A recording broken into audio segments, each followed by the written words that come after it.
and do not reflect the views of the creators, hosts, or that of Crier Media or their partners.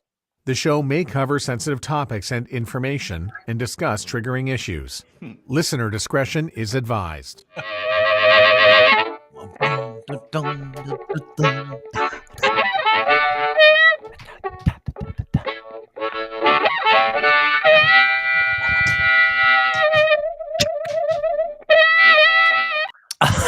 You do it one more time. Hi, everybody. Welcome to the program. My name is Dean. I regret that we have to actually do that.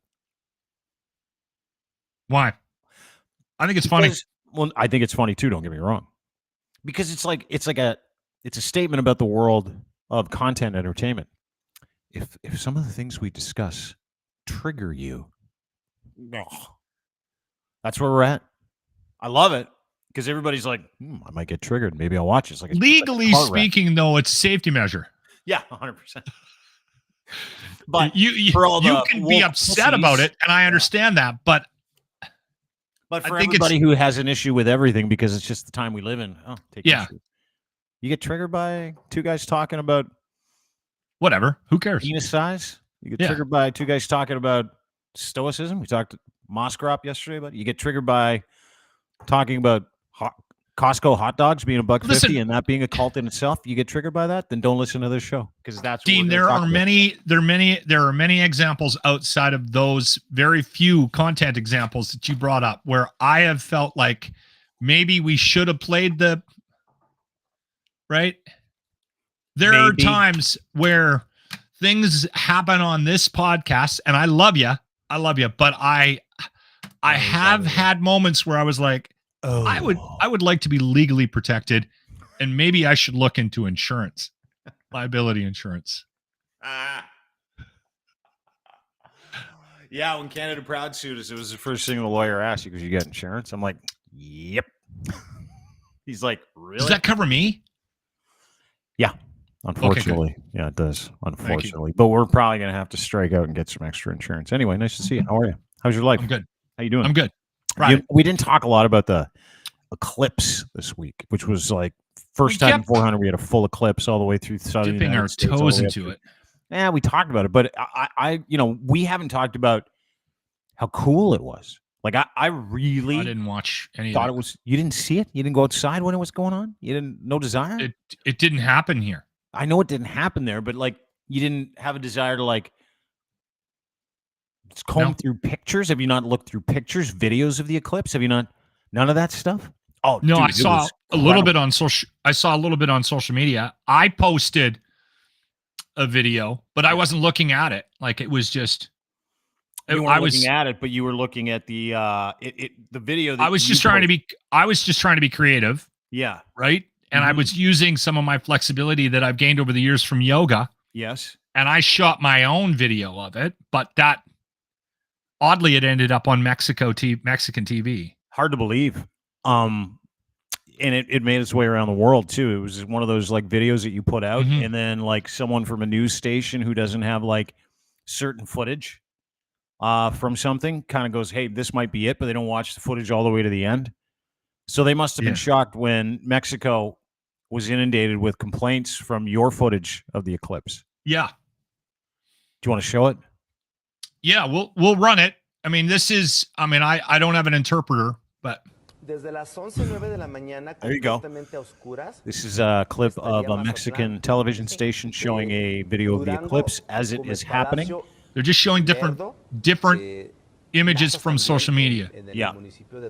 And so they've got another visual. This one's here. mine. This is yours. Yeah, this is the one that I put out. And then you see you dunking your balls over top. Serían los municipios donde más se podría apreciar. Y ese último video que mandamos es un video. So my balls made it onto Mexican news. Or as they call them, they're cojones. Did you see how much pixelation they had to use? A lot of pixelation. There was a lot of pixelation. For everybody that didn't see that and isn't watching, listener, if you're listening to this on the Apple, Google, Spotify version of the podcast, you didn't see the video that we played of the eclipse. Now, a lot of people shared their eclipse videos, and certain news stations, some misrepresented what the actual eclipse was, with different versions of the eclipse over the years. But like, to be first out with the eclipse coverage was really important in Mexico. So they went and grabbed a clip off the internet. Now that clip was someone like you, like me, who's like, hey, let's prank the world. And I don't think that was what the attempt was. I think someone was just trying to be funny. Let's prank by putting the their world. nuts instead of the moon in front of the sun, right? And that's what the video was. To your point, is that someone slowly lowering themselves, their testicles into the. It's all about angles over the sun on a screen, so you couldn't. It would obscure the sun. That was an eclipse, but it was instead of the moon, ball sack eclipse. Ball sack, yeah. So I had somebody send that to me and said, were you out in the yard film? Like, someone actually saw that before I saw it and sent it to me because they thought it would be something that I would do. I don't know why anybody would think that, but anyway, so I started sharing it with all my friends saying, hey, check it out. And then it showed up on Mexican TV as an example of some of the footage that people were taking of the eclipse when it happened the other day. Awesome.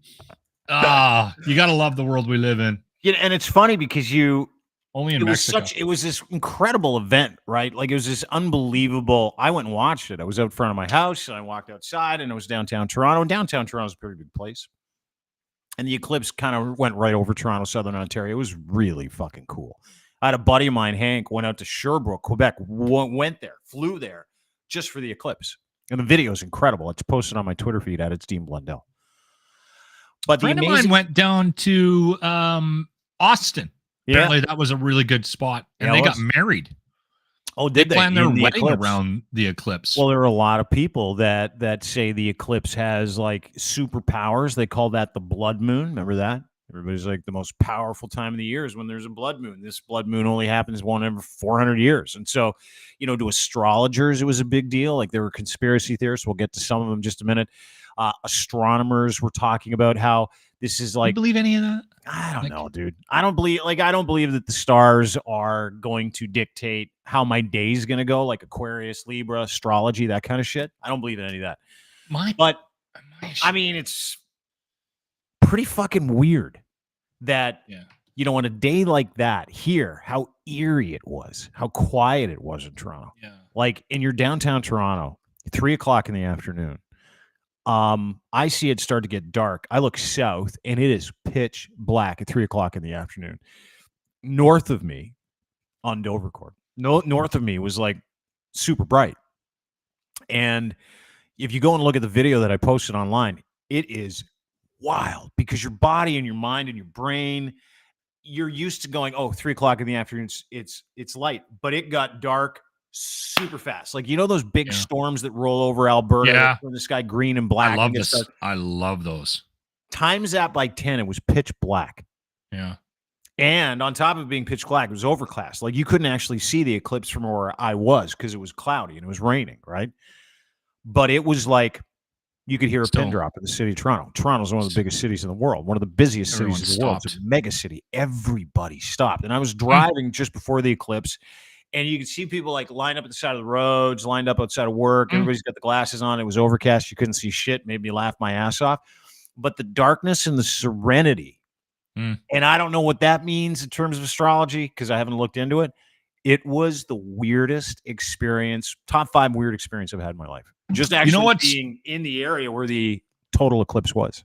So for me, I'm not one of those guys that sits down and reads this stuff or studies it. There's a lot of astrology in the yoga world.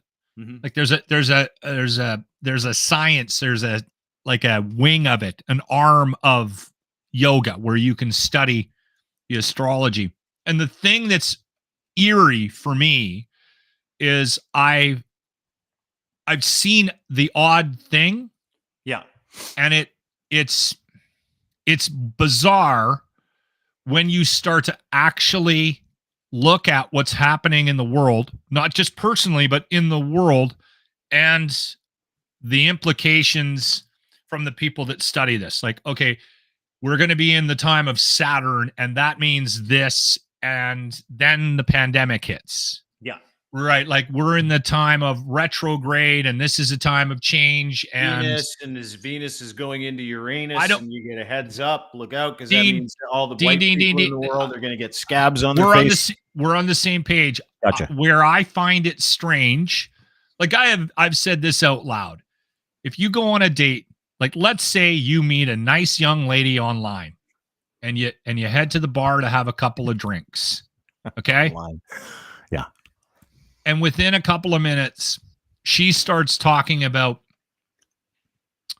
her moods and how they're connected to Her chakras. the moon and I would suggest you get back in your Toyota and go home. Peace out. Yeah. Get out of there as quickly as you possibly can. Now, 100%. listen, if you're into it and that offends you, I apologize from the deepest portions of my heart. Why? But I just think you can spend too much time looking into it. Now, here's what I will say. I have also had people in my life that are into this that have, and it's not my wife, people in my life that have decided that this is a thing. Yeah. And they will go out of their way to share things with you about maybe numerology, maybe your birth date.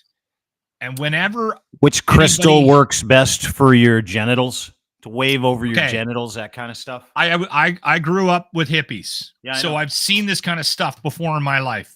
And I will say this.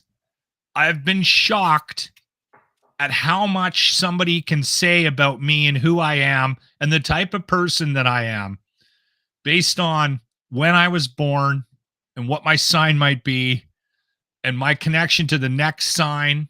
Like that stuff does kind of freak me out a little bit because quite often it's very bang on. Have you seen anything like that? Has anybody ever? Yeah, I don't look into it though. Like it's like revisionist history, you know, where someone's like, "Hey, you know, the Simpsons predicted this." Like, what are we gonna fucking call Matt Groening a futurist, right? Like, Well, actually, that's actually kind of crazy how much he's predicted. yeah, He but predicted some of those Trump things. becoming president. I know, but that's because he knows America. He knew at some point America would go, "Hey, you guys are gonna go fucking insane. You're gonna vote some con man." But there's a lot of Walton people in the pitch United guy. States of America for Because him the to United States predict is a that. pit country. Yeah, I know there are a lot of people in the United States, but the guy ran for president every year since he was like 32, and he finally broke through one year because he had all kinds of help from Russian oligarchs, and the entire country of America was like, fuck politics. They were like, fuck politics before we were fuck politics. And then they put Trump in, and they're like, holy shit, that guy is psycho.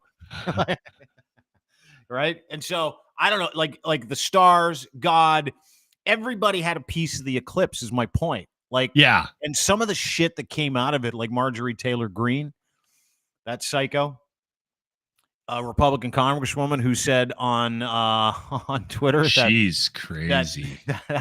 that the They put earthquake mics in combined front with of the eclipse were strong signs that God was telling Earth to repent.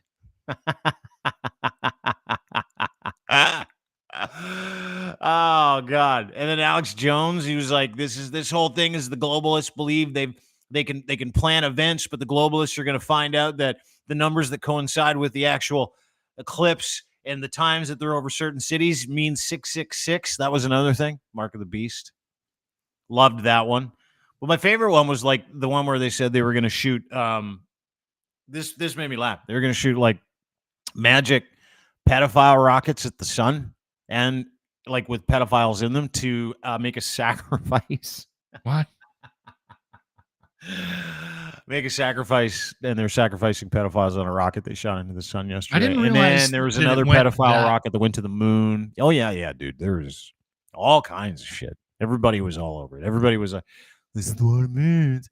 And you get enough people out there that are like, "I don't know when it is up." They'll latch on to anything. So a lot of people believe that stuff. I thought it was really funny. You know what I think's happening right now is, and again, We're and dumb. there's a lot. Well, I think people desperately are clinging to try to explain stuff. Right? The world is crazy, and there's events and there's stuff out there that's driving us nuts. Mhm. Right? Like even Moskroff yesterday when we had him on, I mean, he hinted at the idea that sometimes, and this is a guy that has a doctorate, like he spent half his life studying and is a wildly intelligent human being. And even he runs into things occasionally where he can't explain it and desperately is looking for something to explain. Right. And then sometimes just has to go on Twitter and talk about his favorite chocolate bar, just unplugged. Right. That's all of us. Yeah. I mean, that's the thing. There's like unfair things we don't understand, things we don't know. Like yesterday, we're in the middle of the podcast and OJ Simpson dies. OJ, remember OJ? Yeah. I'm going to miss him on Twitter. Yeah, me too. He was great. I always loved it when he'd open up his videos where he's like, "Hello, Twitter world. It's your good buddy OJ Simpson." Are we allowed to make fun of this? I mean, he died. I know he's Can you make fun of a dead guy who killed 2 people, got away with murder? I think we can, right? And then laughed in the face of the law from Vegas. Well, he ran around sowing wild oats, golfing after almost decapitating his wife and a waiter. Yeah, I think you could probably joke around a lot about the fact that OJ Simpson died of cancer and no one gives a shit. I don't care. Like that's another part of this conversation. You know, I tweeted yesterday. I'm like, whatever. He's gone. Moskroff tweets that he doesn't think cancer should be allowed to not be convicted. They should let it go. Got to quit cancer. And watched other people kind of dunk on this guy who died of cancer. He had cancer for several months. He died surrounded by his grandchildren, I guess. But he's like the most fucking hated person in the history of fucking celebrities in North America for what he did back in the 90s, where he fucking murdered his wife and a waiter that she was banging. And got away with it because he had way better lawyers. And we're all sitting here laughing because OJ's dead because it makes no difference to us. And everybody's like, have some respect for the dead. Do you have to respect all dead people? I don't think you do. I'm confused by that one because I think it's a fine line, right? There does seem to be this sentiment that once somebody passes on to the afterlife, whatever that looks like for you, that no matter what they did, we're just supposed to, like I've said this out loud numerous times. Why are we still playing Michael Jackson? I think everybody knows what happened there, right? Why is that still going on? Yes, because he's should we be playing Thriller? No, on Halloween. But they basically erased O.J. Simpson from the NFL's history books. They erased him from celebrity status. Like he was not allowed to be in. Like he literally lived like he was a fucking refugee, like a celebrity refugee for the last 25 years of his life, and he was widely mocked everywhere he went. And that's the only thing I respect about O.J. is that he could walk around smiling, having fucking a couple of cocktails at a local bar in Vegas after a game of golf or somewhere in Florida close to his house. And he posts these videos completely unaware that everybody fucking hated his guts. Completely unaware. That takes a special kind of person. Was he? You know what, though? I think we've talked about this. And again, not that we need to go down this road, but again, if you have never met a narcissist, if you've never, I have one in my family. And so I knew about narcissism from a very young age. I remember we had conversations about this individual, my mom and I was a teenager, and she was trying to explain to me what the wiring, and it hit, when it hit home for me, when I got into radio and I worked with a true narcissist. And apparently OJ was. There is people that drop on us that are in our lives. They're walking around.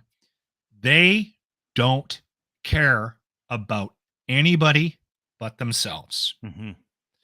And I don't think it's a disease. I'm not sure if we can go down that path. I don't think there's a pill to fix this. There are people, and you might know them, and I'm not talking about selfish people. I'm not talking about people with an ego. I'm talking about this person does not care about anybody but himself. Mhm. Trump's one. My uncle is one. Like, they will do whatever they can to get whatever they want. And again, you'll know it when you meet one. I have one in the family. I worked with one. And when you're surrounded by them, here we are. We're doing it. Well, we're doing it. I didn't want to go down this path. When you're surrounded by somebody who is a true narcissist, Yeah. who has no sense of empathy, who doesn't care what you think, they have different goals. Some of them are sexual, some of them are money related, some of them are career related. When you meet one, there's so much confusion in the circles that they travel because people are trying to understand them, right? They're like, why would he do? I don't understand why he would do that. And I remember when I worked with this one individual, and I was aware of what narcissism was, and I knew that he was a severe narcissist. I would be involved because I was sort of on a managerial in a managerial role. There would be like, I don't get it. And I just kept saying out loud, he doesn't care what the consequences are. He's going to say whatever he thinks he needs to say to make you feel better about whatever the situation is. He's going to do it again. No. That can't be possible. And they continue to get away with it because the people in their lives who almost become codependent, even if you're not even codependent, you become codependent because you're so confused by their actions and so confused by what they're doing. Yeah, you want to figure it out. You're trying to figure it out. You're trying to give them in your own mind, you're going, why would he? I don't understand that. And we're dealing with that right now on sort of a national, global front with Trump. Everyone's like, I don't understand why. Like, it doesn't make any sense. He is a complete and total narcissist. He doesn't care what anybody thinks about him. His number one goal is to just make money, and it's just all about him. And all his relationships fall apart, right? Well, they're not the relationships to a narcissist. OJ was a narcissist, and apparently was a unbelievable narcissist. And there was talk about it for years. Yeah. People said it. Yeah, narcissist. The Kardashian family said it. Yep, everybody did. And to that point, that's why he did what he did, and that's why he's always smiling. But narcissists like that, like really rich, famous narcissists, they've been rewarded for it over time, so they feel like they can do no wrong. Like Elon Musk. Okay, I'm not going to talk about Elon. I'm not going to go through whether he's successful. He's definitely a narcissist. Absolutely a narcissist, because the only thing he cares about is being at the top of the news cycle, right? As long as people are talking about me, as long as I'm the guy, as long as people look at me like I'm the guy. And those are the people I think are the most interesting in the world, are those people that can create this alternative reality about what they are. Yeah. Right? Where it's like, no, I just want people to think that, because those people are made out of different stuff. That's why so many of them are incredibly successful, right? Yeah. They don't care who they fuck. They don't care how they get fucked. They don't care about paying anybody back. They don't care about doing the right thing. They never care about the truth, because none of those things matter when their needs are the most important needs in their universe. Like, nothing else matters, to the point where you can justify literally doing anything to anybody, right? What also ends up happening, O.J. Simpson in a fit of rage killing his wife and a boyfriend. Things didn't go his way. And so he's like, come, you got to kill you now. And it was totally acceptable in his mind to do that. Like, it's totally acceptable for Donald Trump to do and say the things he's doing. Totally acceptable for people who don't give a fuck about your safety or my safety or our mental or emotional well-being to do and say the things that they do. By and large, politics has become an industry of narcissism in that capacity. But Dean, not only that, most companies employ them. Because because they're so good at lying and getting what they want, they end up and they have no fear, they have no insecurities whatsoever about what it is their number one goal is, whatever they're trying to feed inside them. And again, some of it's sexual, some of it's like hierarchy, some of it's money, right? Whatever it is, whatever that hole is that they're trying to fill constantly, they plow through life, and quite often you'll run into situations. I was recently employed by somebody that ended up with somebody running the company that is very much of this personality type. Absolutely. And because they'll do they anything. run companies. They take over things. They get into politics. They take, and that's the scary thing about politics right now. We don't have people in charge. No. On a mass level, because who in their right mind would get into politics right now? Well, I'll tell you, that complete and total narcissist whose number one goal is to just take control over things and to benefit themselves. And to take as much as they can for themselves for doing as little as possible. And that's the beauty of a narcissist. Every great company needs one. A really fucking good one. That's the problem. Can you find a narcissist with a sense of humanity? Really tough, right? That's why they're really good at being CEOs, being CFOs. Why? You know what? Because they can go in, look at a guy like you with zero education, no radio experience, no business experience, no business doing the job they do, because they've been brought in to do one thing and one thing only: fire everybody. Treat people like shit. And it takes if you have never fired somebody, and I've fired people, if you've never fired somebody and you don't know what that feels like, it's the worst. You're changing someone's entire life. You're not giving them bad news. You're giving their family bad news. You're giving their friends bad news. You're destroying their psyche. You're destroying their emotions. You're really hurting them in the moment. Sometimes you set that person free. Sometimes you don't. But it takes a very special person to put 4,800 people out of work in one day. It takes a very special person. And what is that person? What do all those people have in common? People that can do that with a smile on their face because they know they're going to get a big fat head count check as a bonus for being a dickhead, is they enjoy it. They enjoy the power that it comes with. You might actually see some enjoyment on their face. Here's another thing that they'll do, because a lot of times what ends up happening is the narcissist will quite often be fairly intelligent, and because they are hyper focused on that one thing, so they learn a lot about how to manipulate situations. So quite often you'll see somebody that is a narcissist, and it's obvious. You know, once you meet one or meet a couple or have one in the family, it's easy to sort of pick out the traits, right?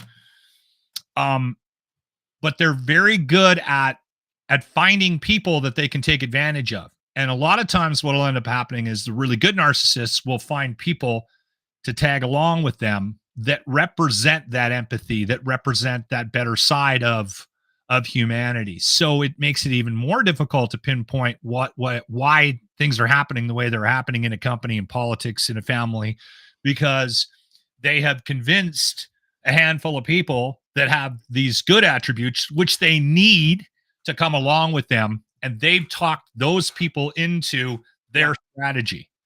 So the same guy, like when you're hammered and you shouldn't be hammered. It's like a 2:00 on a Tuesday, and you're with people who aren't hammered. They've had a drink, and you've had 6 or 4, 5. If you're me, 8. And you're like, you got to stay. You got to stay and be drunk with me. You got to stay. This is a good time. Have a drink. Just stay with me. You know why they do that? That's a narcissist. It's an alcoholic narcissist, but it's narcissist. You know why they do that? It's because it's like they want to know they're corrupting other people, and other people are just as fucked as they are. They need company. Yeah. 100%. It's like, I'm so lonely over here because I'm mentally deficient. So you got to come and hang out with me. It's the same thing. But yeah, we're surrounded by it. No, Jay was one.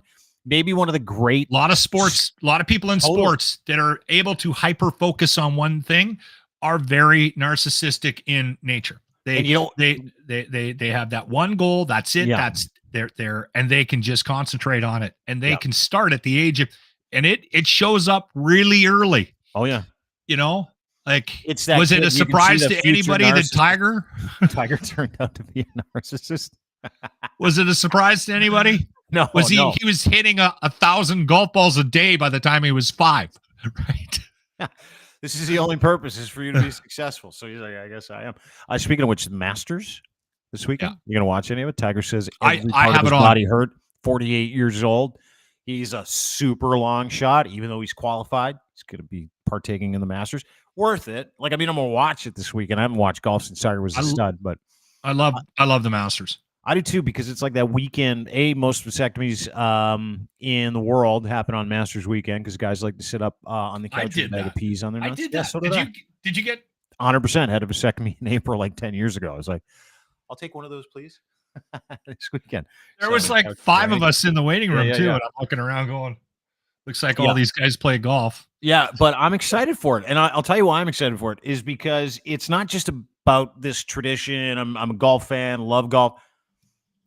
But the Masters is like, it basically says spring and summer here to me. Yeah. Because that's how I grew up. I'm like, the magnolias and Magnolia Lane, the azaleas, and but what it is it's a fucking awesome weekend to wake up, fall asleep, wake up, fall asleep, wake up, fall asleep on the couch for 2 fucking solid days. And it starts on Friday afternoon. I was going to put the game, our Masters on behind the TV behind me, but I was like, Dean will be upset if I'm like. If you turn around and watch, I haven't watched 1 second of it. I've got a PVR. I'm going to go watch Thursday today, later on this afternoon. But dude, that is my weekend, Masters weekend. It is a tradition. You want to hear what I do? Yeah. I get a big charcuterie board for the entire weekend. There you go. Cheese, eggplant. A lot of people don't like the eggplant. I don't like the eggplant. Crackers. It makes me gassy. Pickled antipasto stuffs, and I eat it through the course of the entire weekend. And I usually get a charcuterie board, like a $300 charcuterie board. Really? I've never done that. Well, it's got to last Friday. It's got to last Saturday. It's got to last Sunday, right? So that's what I do. And then I'll eat until I fall asleep. And then I'll fall asleep to Jim Nantz going, and a tradition like no other. And I'm like, oh, there's Jim Nantz again. I've been listening to that voice since I was 12. This is great. I didn't really get into the golf until I hit 30. I never played golf until I was in my early 30s. It is it is the perfect sleep sport to watch. I don't watch a lot of. I watch. What's the one where they all go crazy? The tournament. The golf tournament. Oh, Waste Management Open. In Waste Phoenix. Management. Yeah. I watch that because it's just a gong show. Mm-hmm. Apparently, they're going to try to put their thumb on it because you got 2 out of hand this year, which is sad. Too much of a party. I like watching that one because you can tell that the golfers are kind of into it as well. Yeah.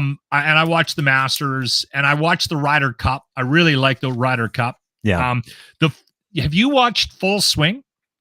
Yeah, on Netflix. It's amazing. It takes you behind. It's like that Netflix series that they did. They did it with quarterbacks. They do it where they take you behind the scenes of like a professional tour.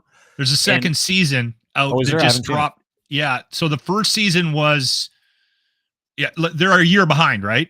Yeah. And they just dropped the second season maybe like a month ago, and I'm about halfway through it. So there's a lot of the fallout from the players joining Live, but then that marriage again between the PGA and Live. So if you're a golf fan, it's worth it. You might want to put that on maybe after the Masters. Yeah, you should. Well, yeah, it's good. Yeah, I'm excited. I want to watch it. The first season was great. It was like, oh my God, I had no idea Brooks Koepka was that big of an asshole, right?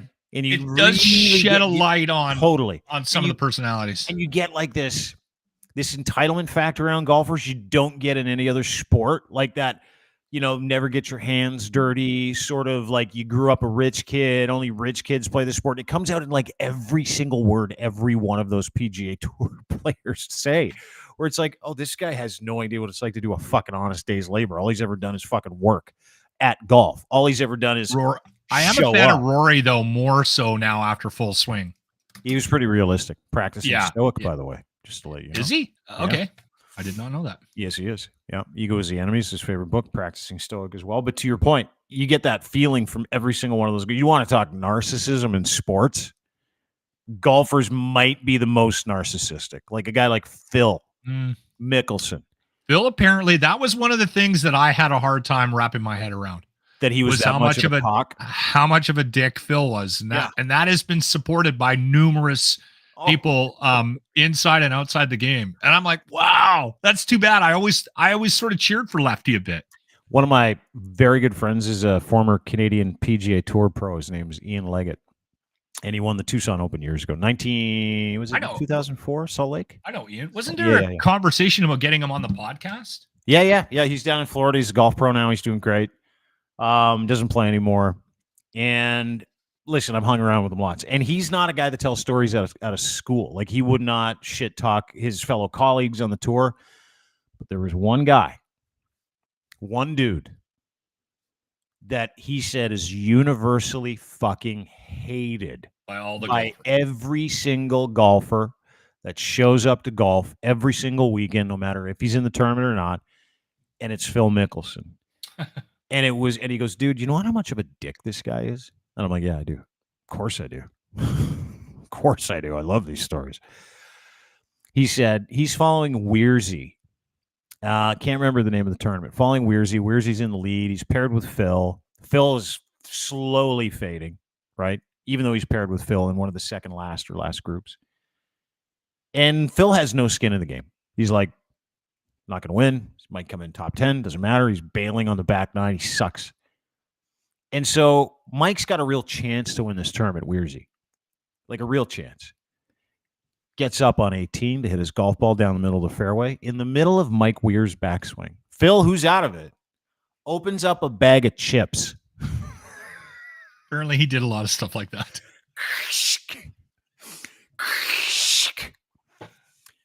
And Mike flails his drive into the woods. Can't even look at him. Lego's like 10 feet behind him on the tee box. And he looks at Phil and he goes, what the fuck are you doing? And Phil just gave him the finger and started walking down the fairway. I love stories like that. Like, go fuck yourself. Conversely, the person everybody wants to hate, Tiger Woods, Ian Leggett will tell everybody who ever talks to him. And I love Ian. Ian's salt of the earth, nicest guy you'll ever meet. Absolutely no bones, not a liar. He does not misrepresent people. He said Tiger Woods might be the best Loves guy waffles. on tour. The best guy on tour. Loves waffles. Loves the players. Gives all the players anything they want, any merch, anytime they want, signed. What can I get you? What do you need? Lego walks up to him and he goes, dude, I've got this Ronald McDonald House charity tournament. I would love for you to come. He goes, Lego, I can't. I just can't. You know I can't. But tell me what you need. And he's like, anything you can send. Sends up a boatload of stuff to give to the kids. That's all good. Autographed. And he's like, he's the most respectful golfer you'll ever play with. But he said Phil is the biggest asshole on tour. Close second is Bryson DeChambeau. Shocker. Everybody knows it. Third, Brooks Koepka. And then they do the Charles Howell the thirds and all the guys with the fucking colonial names and stuff like that. Yeah. Again, you have to focus that much time and attention on one thing. You have to be a little bit crazy. I remember when my daughter got into dance, like we did what everybody does, parents, right? You throw your kid into the Girl Guides or Brownies or whatever, and then you get them to skate and soccer and then we put them in dance classes. She became obsessed with it. And that's all she wanted to do. Ended up at 11 years of age, the Royal Winnipeg Ballet was doing an audition, and her ballet teacher approached us in this class. And at this time, my daughter was dancing with kids that were 2 or 3 years older than her. And the ballet teacher pulled us aside at the Danceco dance studio here in St. Albert, Alberta. And she said, your daughter's really good at dance, eh? And we're like, yeah, she's great, isn't she? And she was like, no. Your daughter is exceptional.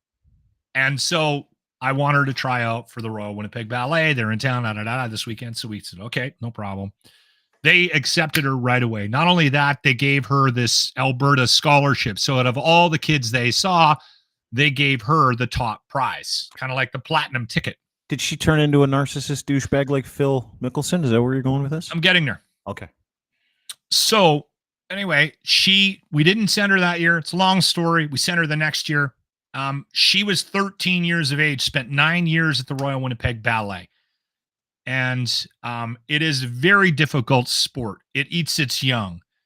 There was literally 100 girls that went through that program that did not continue on with it. My daughter went on to dance in Europe for a couple of years. Her knee, too much pain, came back to Canada. She's now teaching at a very nice school in Vancouver. Anyway, the point of it is we talk to so many parents about, your kids' wirings, and a lot of kids didn't make it. They didn't get through the stress and the mental anguish of ballet. My daughter coasted through that. So she got 2 gifts, one from my wife, which is her side of the family, unbelievable athletes, dad, brother, the whole family, amazing athletes. My wife has a perfect golf swing. I look like I got a head injury when I do any sport. I'm insane.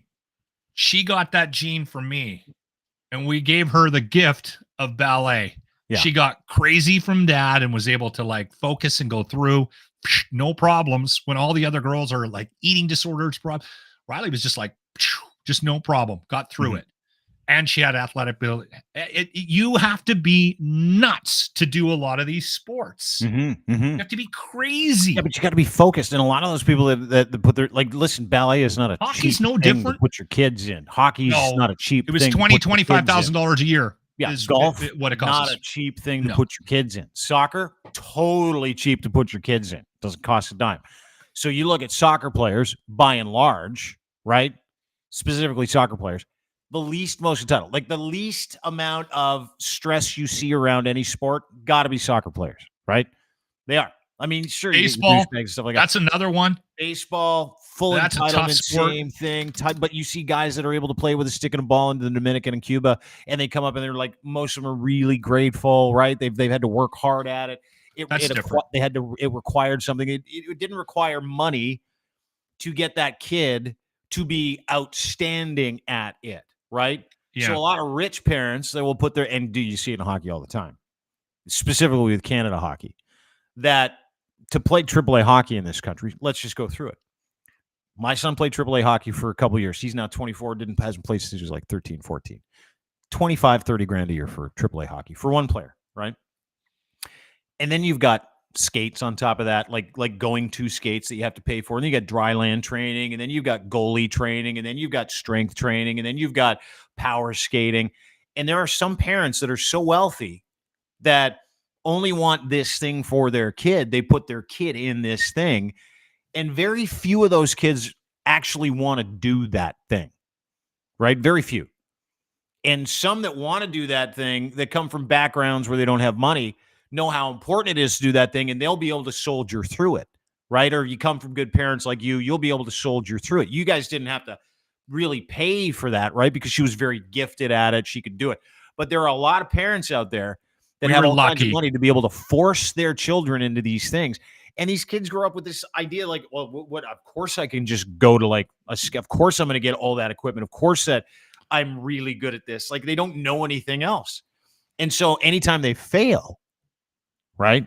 Anytime something bad happens to that kid, who indelibly probably becomes a narcissist at some point because their parents said it was all about them, so they thought it was all about them, and they grew up thinking it was all about them. They have no way of dealing with failure.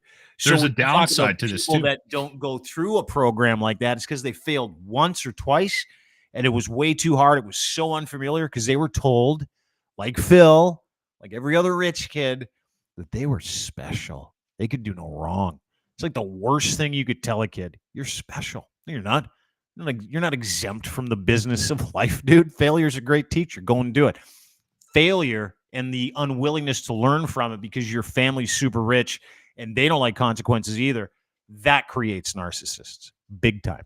The sad thing about this is we were lucky with Riley, my bluebird, the dancer, because we never forced her to do it. She took us on this path because she was so hyper-focused on it. It was all she wanted to do. For her, I think her 8th or 9th birthday, she wanted a ballet bar in her bedroom. So we literally reorganized her child bedroom to put a mirror up and a ballet bar so that she could practice at home. That's what she wanted for her birthday. But the sad thing about this is you mentioned it. They don't know what consequence is. They don't know what failure is. They don't know how to deal with it, and quite often aren't given the tools, especially somebody who's very successful, to deal with it. And it's been an ongoing concern. I was watching a story, obviously, with the NCAA, the March Madness, and that tournament just wrapping up here not too long ago.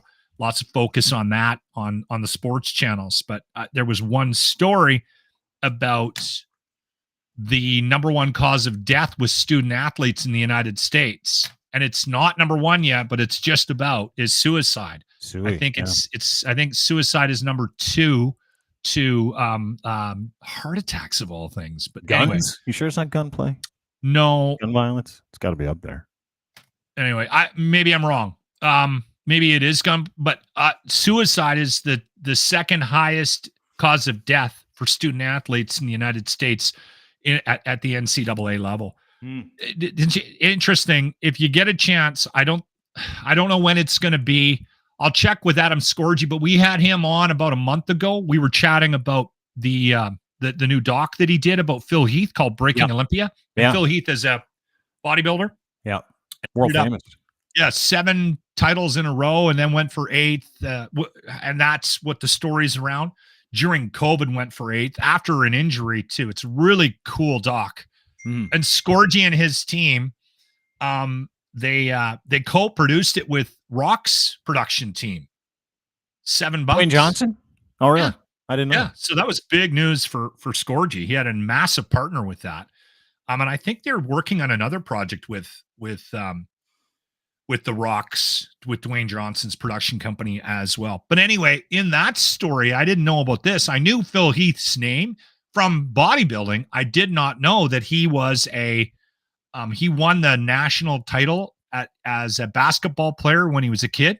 Oh, did he really? For an NCAA went to college and didn't quite do as well, obviously, right? And had a lot of depression and talked about very openly in the doc about thoughts of suicide while he was in college and university in Denver. I think he was in Colorado when he was playing ball. All right. Because he wasn't doing well, had an injury and wasn't making the team. And so that is a great doc. But that's something to be very careful about. You're going to run into this. If you're having kids right now, or your kid is excelling at something, keep an eye on that.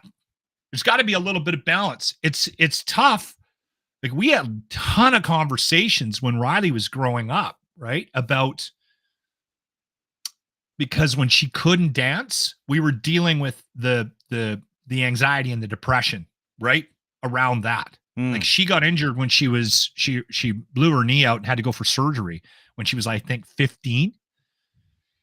And man, she crashed on us, right? And then we were really worried. So as parents, there's a fine line between that support and then also keeping an eye on, you want them to be normal, right? One of the great advice that I got years ago, and it's because my oldest guy struggled, and it was, save everybody the details, but it's a parent has to decide if they want to prevent their children from failure or encourage it. Yeah. That's what you have to do as a parent. You want to prevent your kids from failure, ever seeing it, ever learning how to deal with it, ever learning how to get over a hard thing, learning how to tell the truth, learning how to say, I'm sorry, learning how to stand up and be accountable for mistakes you make, learning how to not make mistakes in certain areas or not repeat the bad ones. And as parents, what we've done for a long time, and this is the biggest problem that we have today with parents, is the parents are so concerned with themselves, they're not interested in teaching their kids to embrace failure. As a teacher, they're teaching their kids to avoid it, stay away from it. So in everybody's life, you're going to have, and then, man, this is the problem that I see, and we're going there. I'm going to go there. This is the problem that I see with people that go to protests every weekend. It's a problem that I see with people who tweet about how miserable they are and how what's going to happen in everybody else's life if this happens, and if that guy does this, and if this guy gets in, and if you vote for that. And we see it all day long. These are people who are afraid because they've never had to deal with anything like this before. So they don't have any perspective as to, oh, this is just something that happens in life. Sometimes things go well, sometimes you don't. Sometimes your guy wins the election, sometimes he doesn't. Sometimes you get fired, sometimes you get hired. Sometimes you do well, sometimes you don't do well. Sometimes you have a great day, sometimes you have a bad day. But it is amazing watching how many parents that I talk to on a daily basis who kids still struggle, and those kids struggle the most. Parents who prevented their children from falling down the stairs. Parents who prevented their children from failing an exam because that just can't happen to your child. So you go in and you're like, I'm going to stand up for my kid, even if that kid did something wrong or they didn't do their job. It's the worst thing you could do for your child. And we are fucking literally eating those results right now as a society. Yep. You know, the people that show up to any protest, right? The crazy woke weirdos on the left that show up to protest against something, and then they beat the shit out of people at that protest saying we're the better people, and the people on the right are like, they do the same thing and say we're the better people. Those are those kids. Those are those people that have never had to go, I got to figure this out for myself. You might not be wrong. I need to get on top of this world. I need to get on top of these issues. And I know this is a fun fucking conversation for some people, but it is true. It's the truest of true. Any single person that says to themselves or you that life didn't meet their expectations or it is too hard, we're all living the same fucking thing. And that is a result of terrible fucking parenting. Period.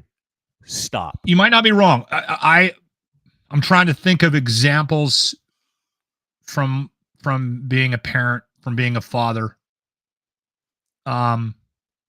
with my girls, where we taught them accountability. And I will say this, God love my wife. She did most of the heavy lifting on the parenting side of things. We know that. That's why you ended up with two great kids. My kids are awesome.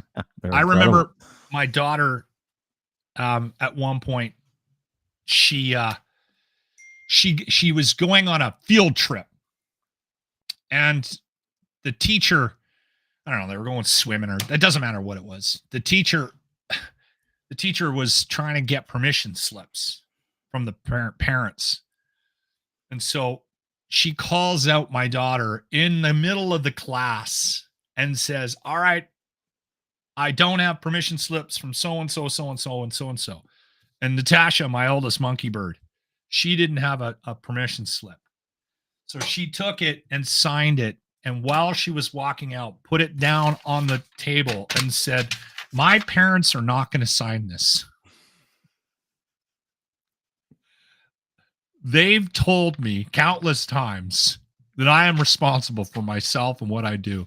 She's in the 5th grade. So if you want to, no, she was in high school. She goes, if you want to call them, that's fine. That's up to you. Yeah. And if you don't want me to go on this, but I am not taking this slip home. And she brought up something the teacher said in the class to strengthen her position about how they had to sort of take responsibility for themselves. She goes, well, this is me taking responsibility for myself.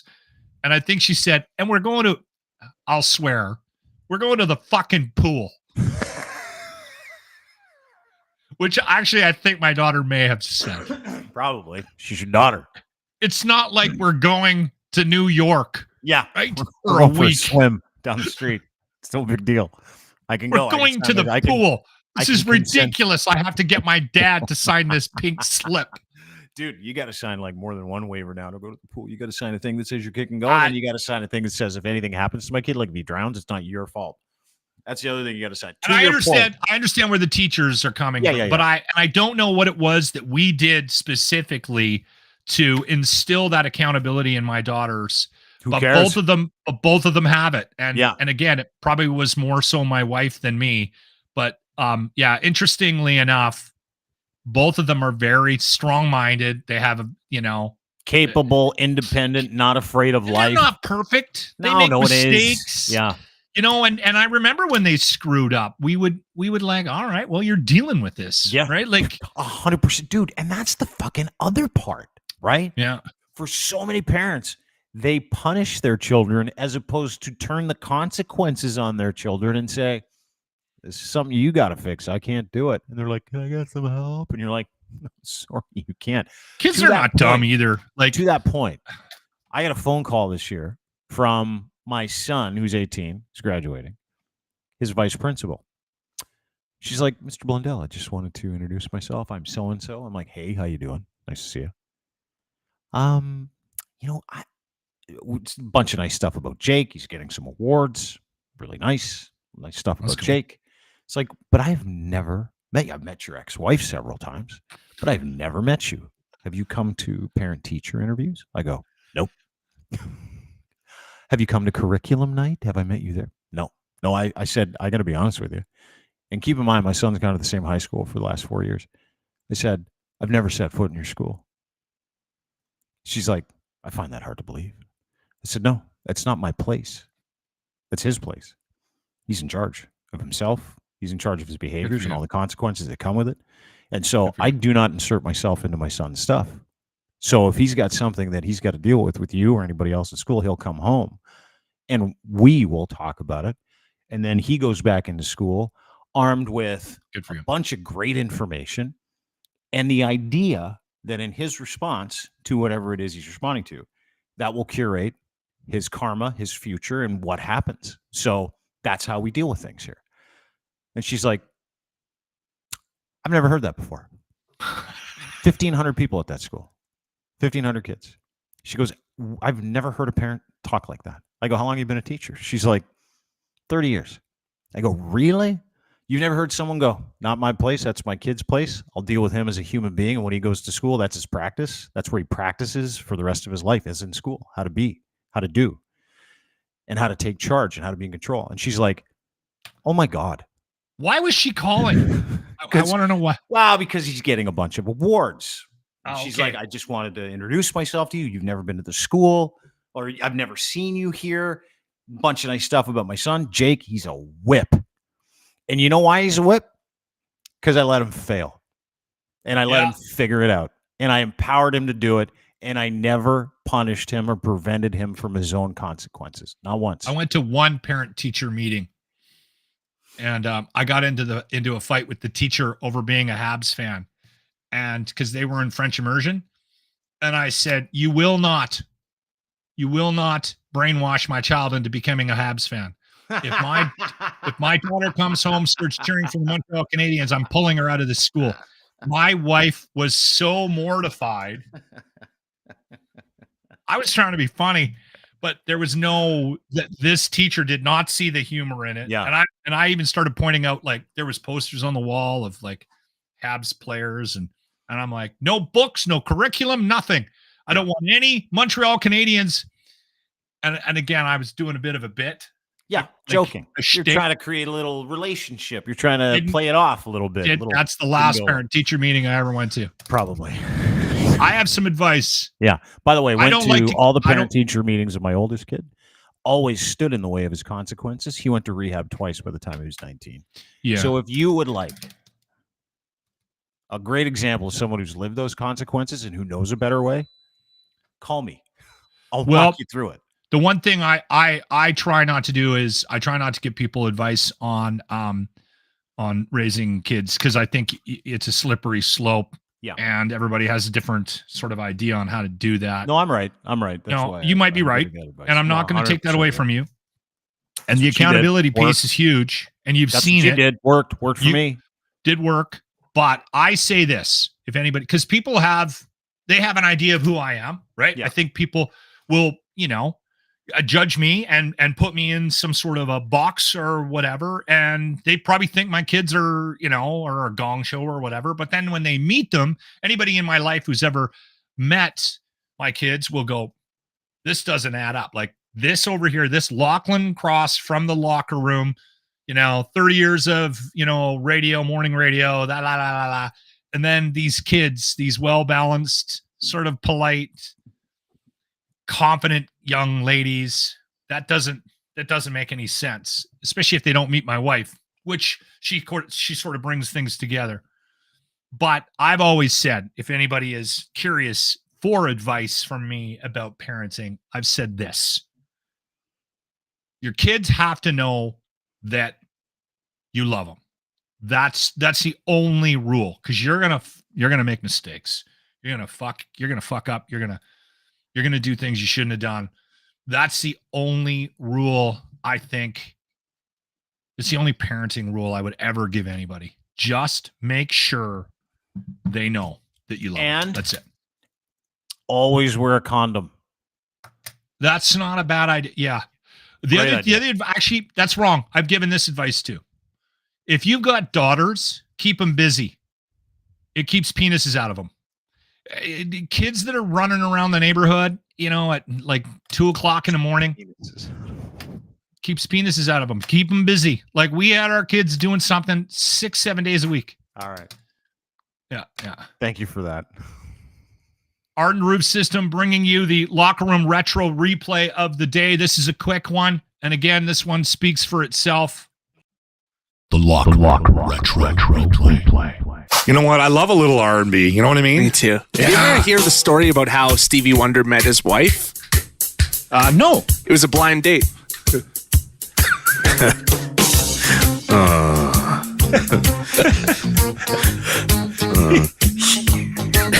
You might be the worst human being I know.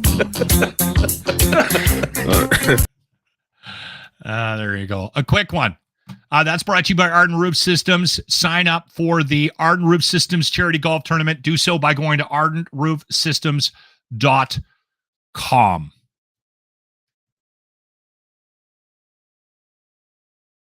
Dean, we're losing you again. I think your computer's dying. Anyway, this happened to us yesterday too, or the other day. I can't hear you. I'm gonna pull you out and come back in. Honest, maybe it's me. Anyway, while he's doing that, I'll find a way to sign off here. Okay. Dean, are you there? Nope. All right. One more quick note about the Arden Roof Systems Golf Tournament. If you go to ardenroofsystems.com, there's a sign up, and I want to make sure that everybody knows that the early bird wraps up at the end of April. So you can get yourself and a team in before the end of April with the early bird pricing. Okay. And again, ardenroofsystems.com. We're also brought to you by Fact Check and Muse. Okay. There you go. I'm going to sign off. Have yourself a good day, everybody.